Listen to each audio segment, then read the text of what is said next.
Yo, what's up, everybody? Welcome back for another episode of Into the Flu. Today, I want to talk about two magazines that I received.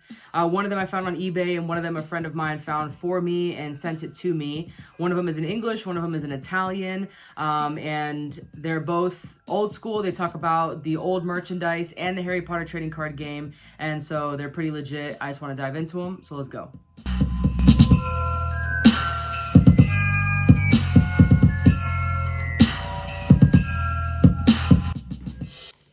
All right, guys, here we go. We will start with this one, the Collector's Value Guide for Harry Potter collectibles. So I know I own this guy right here. I don't know what these two are. I think maybe I've seen this one. I think this is one of the bookends. So if we open it up, table of contents, it kind of... So the magic all around us, Harry Potter Reader's Checklist. I think these go over like the different books. All right, let's just dive in. So it starts off with the Harry Potter Reader's Checklist, which just goes over all the different books. And, you know, I guess you can write in here like the date that you read it, the comments, how you rate it, the page number, all that kind of stuff. So this was clearly before the rest of the books came out, which is pretty dope. So then it goes into collecting Harry Potter stuff. So we've got here the Harry Potter clock, and it says it's one of the licensed Harry Potter products available at Warner Brothers Studios. Dope. And then this is the Department 56, which I do have that. It opens up and it's got like a little secret compartment that has a charm in it. So those are pretty cool. I can go over all the Department 56 products in a different video. Here we got some teas and some plates. That's nice. This is pretty cool. So it's around the globe with Harry Potter. So it goes over like the different translations of the book. So, you know, you got North America, Africa. I think at the time that this was printed, there were 30 different languages, which I believe now there are around 73 languages that the Harry Potter books have been printed in. I could be wrong, but I think that number is pretty close. So it just kind of tells you a little bit about how they went to translate them, which is awesome. So here we've got a picture of the French edition of the book. For those that don't know, my second largest collection of Harry Potter items, aside from like the TCG and the vintage stuff, are the books in foreign languages. So whenever I travel out of the country, I always end up getting the books in that country's native language. It's just a thing that I love to do. It's really cool being able to like go to the local bookshops and support them and see what their books look like, especially some of the used ones that are older. So this is super dope. As an example, I can show you the book that they are showcasing here, which is this one. Harry Potter and the Philosopher's Stone, French edition. It's not this exact same one, but the art is the same. So you can see that the words here are printed differently, but nonetheless, that is the art for the French Harry Potter and the Sorcerer's Stone. Opening up, we got some more swag. So you got some t-shirts, a backpack. I would totally rock that backpack. Some more tees. Couple more bags. Nice. Quidditch. I love that hat. If any of you have any of this stuff, let us know. Show me a pic or something, because that's awesome. I love this older stuff. I don't remember seeing a lot of this, you know, when I was young, but I wish I did because I love it. Got some watches. Keeping your wrist game tight with some Harry Potter.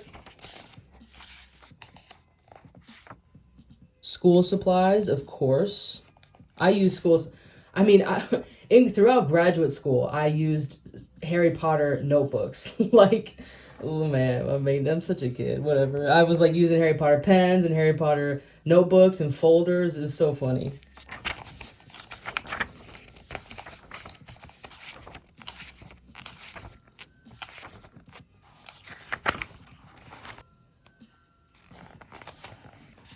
All right, here we go. Now, towards the back, we have this like vault type checklist.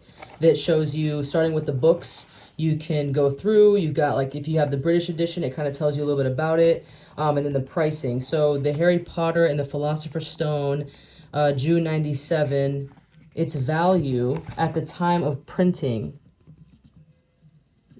14,000 for the proof. The first printing is 23,000, which I think right now, I believe there was somebody who purchased Harry Potter and the Philosopher's Stone first printing for like $100,000 or something like that. Anyway, these prices are clearly skyrocketing. So yeah, so this book was printed in 2000, so 21 years ago. So the prices are clearly a lot more. But even at that time, I mean, that's unreal, right? Like, you're talking $23,000 in 2000, in the year 2000. Like, that's crazy. All right, so we got all the books, the different languages, all that kind of stuff. Swedish. That's a dope cover. I have that one. I love that. Then we have Department 56. So you've got all of these different boxes. So like this one right here. I know I said I'd do a different video and all this stuff, but just to kind of give you an example. So you've got, this is Harry Potter and the Golden Snitch. It opens up, and in here is, I have a sealed one, but in here was basically like a little charm. I think it was a snitch, a little metal snitch. And yeah, and then it closes back up, and that's it. Pretty nice. Department 56. So they made quite a few different ones. This one right here, this Hedwig looks like this. It opens up. Department 56 has a couple really cool ideas. You know, they just have like these little tiny charms in there. I just really love them. They're dope. The UNESCO is really cool because they have these storyteller figurines. So you basically like put that up to your eye, and there's a wheel on this side, and you're able to learn a little bit about whatever character is standing on top of the book. So you've got Fluffy on this one. Harry Potter's got one. Hermione Granger, Ron Weasley. So these are some of my faves, you know, just being able to look in there and see some of the art. A lot of the art is also pretty familiar to us because they've got some art that is on the TCG. So like, I think it was in Ron's. We've got Birdie Bot's Berry Flavored Beans, as well as Platform 9 3/4, which are the same art that's on the TCG card. It's pretty dope. Kurt Adler, he's got these really cool Christmas ornaments. They come in a box that has the Journey to Hogwarts art on it. Really, really great quality, beautiful product. So these are in here.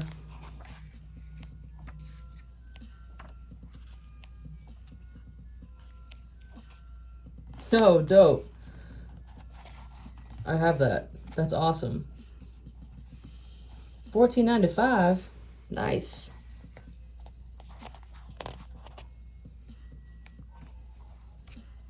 Winged Keys water globe. Pretty cool stuff, you know. So in this book, you'll be able to sort of find the different items that you personally collect, either check them off or see what they're worth, or what they were worth at this time, which is always cool to see, you know, because even some of the stuff that might be priced a little bit high, if you want to end up selling it or something, you could at least get a fair price, or see what its value might be. So, love this. La Guida al Magico Mondo di Harry Potter. I don't know. All right, so I like that it's sort of all-encompassing. So when they say, like, the magical guide to the world of Harry Potter, like, they mean that. Like, it's pretty much everything. You know, so you got the cards, you got the game, you got the movie, this guy, whatever that's from, which is awesome. So if we open it up, you know, we see, like, the Harry Potter Warner Brothers. So this here is from one of the cards, but also, I believe, on one of the posters or stickers for the Harry Potter TCG.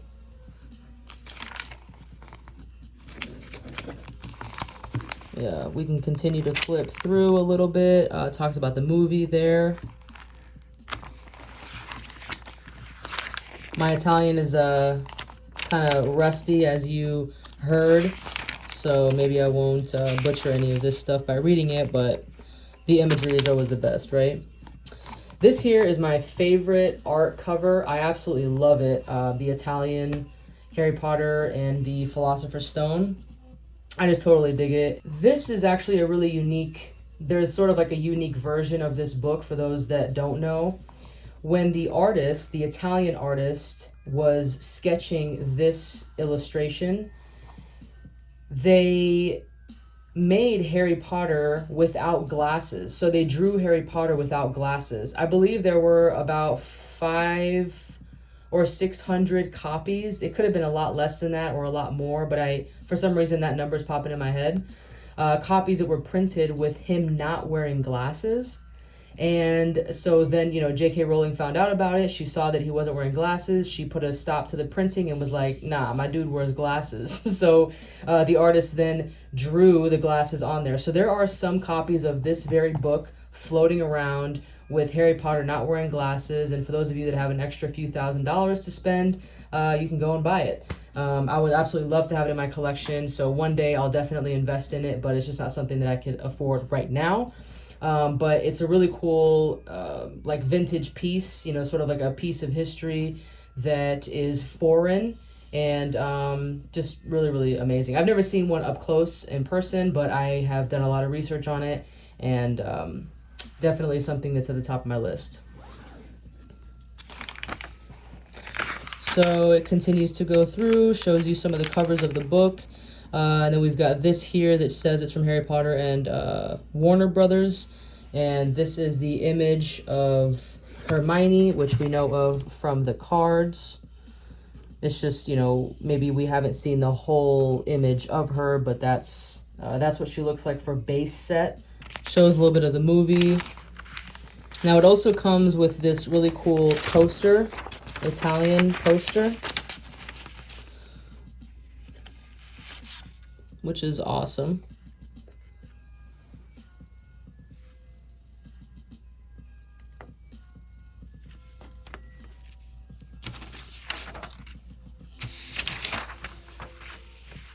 I'll find a place to hang that up sometime.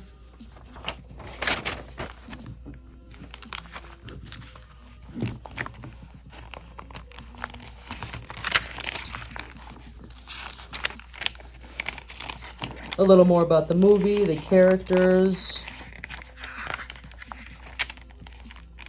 And then we get to the TCG.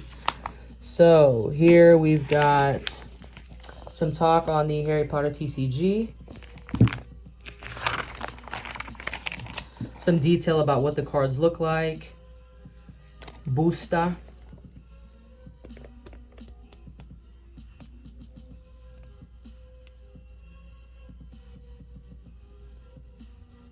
Shows that foil right there. Some lessons.